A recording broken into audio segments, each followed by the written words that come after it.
Tujuan saya mari untuk ngesoh ikan tepak yang kelima di kolam Pak Zee, Putrajaya, Nasi Dingin, Hulu Terengganu. Ikan tepak yang kelima duduk di kolam 1. Mana tuan ayat ni? Risik dia. Ada di kopak tu dah.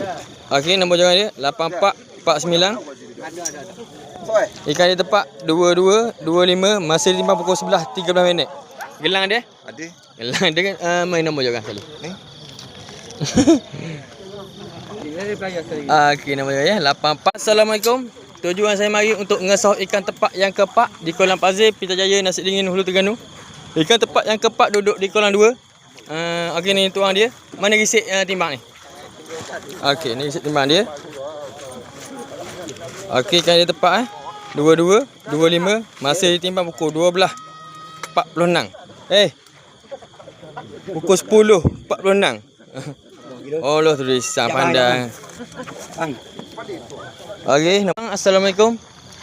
Tujuan saya mari untuk ngesoh ikan tepak yang ketiga di kolam Pak Zee, Putrajaya, Nasi Dingin, Hulu Terengganu. Ikan tepak yang ketiga duduk di kolam 1. Okey, ni abang dia. Tunjuk risik ni bang. Okey, ni risik dia. Nombor jangan dia 6060. Okey, ni ikan dia.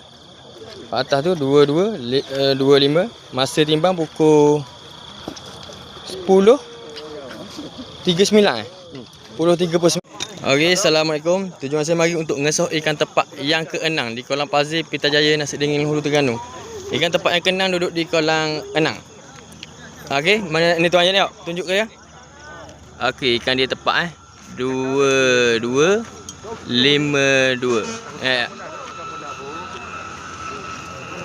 Okey, 22 52, masa ditimbang pukul 11.37. Pusing sekali kan? Pusing nak nombor kan? Tujuan saya mari untuk ngesoh ikan tepak yang kedua di kolam Pak Zee, Putrajaya, Nasi Dingin, Hulu Terengganu. Ikan tepak yang kedua duduk di kolam 6. Okey, ni tuang dia. Mana ni bang? Tunjuk sini. Okey. Okey, ikan banyak tepak 22 25. Masa 10.24. Cik pusing ke dia nak tengok nombor jangan sini. Nombor jangan sini nak tengok. Okey, tunjuk pak. Okey, ikan pot ni tepak 22 25, masa timbang pukul 10 tepat. Pusing nombor jangan dia pak. Ni ada nombor jangan. Tu. Nombor jangan dia 6012. Mana gelang dia? Gelang ada. Gelang dia kalau hitam. Ni ada. Okey, 6012. Okey, ni pok dia. Ikan tepak yang pertama. Okey, terima kasih pak. Assalamualaikum.